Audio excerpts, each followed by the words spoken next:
بسم اللہ الرحمن الرحیم۔ السلام علیکم دوستوں کورونا وائرس نے پوری دنیا میں تباہی مچا رکھی ہیں اور اب برطانوی وزیر اعظم کے حوالے سے بھی خبریں آئی ہیں کہ برطانوی وزیر اعظم کو بھی کورونا وائرس کا شکار ہو چکے ہیں اور برطانوی پرنس چارلس بھی اس وائرس کا شکار ہو چکے ہیں۔ یہ اکیلا وائرس جو پہلی بار دنیا میں آیا ہے جو بڑے بڑے شخصیات کو بھی نہیں چھوڑ رہا۔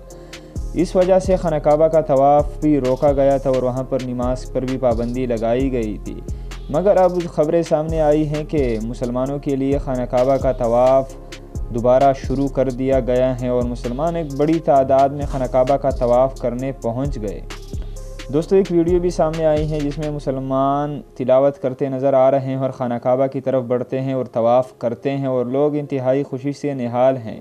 دوستو سعودی حکومت نے کورونا وائرس کی وجہ سے مسجد نبی اور حرم شریف میں نماز پر بھی پابندی لگائی تھی اور لوگوں کو کہا تھا کہ گھروں سے باہر نہ نکلے، کیونکہ یہ وائرس اتنا خطرناک ہے کہ یہ ایک انسان سے دوسرے انسان میں ٹرانسفر ہو جاتا ہے اور پھر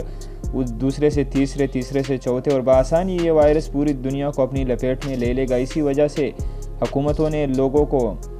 اپنے گھروں تک محدود رہنے اور بغیر کسی ضرورت گھر سے نہ نکلنے کا حکم دیا ہے۔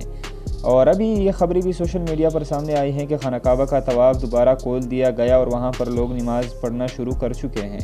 اس ویڈیو میں ابھی تک یہ سب پتہ نہیں کہ اس ویڈیو میں کتنی حقیقت ہے، مگر یہ ویڈیو سوشل میڈیا پر وائرل ہے۔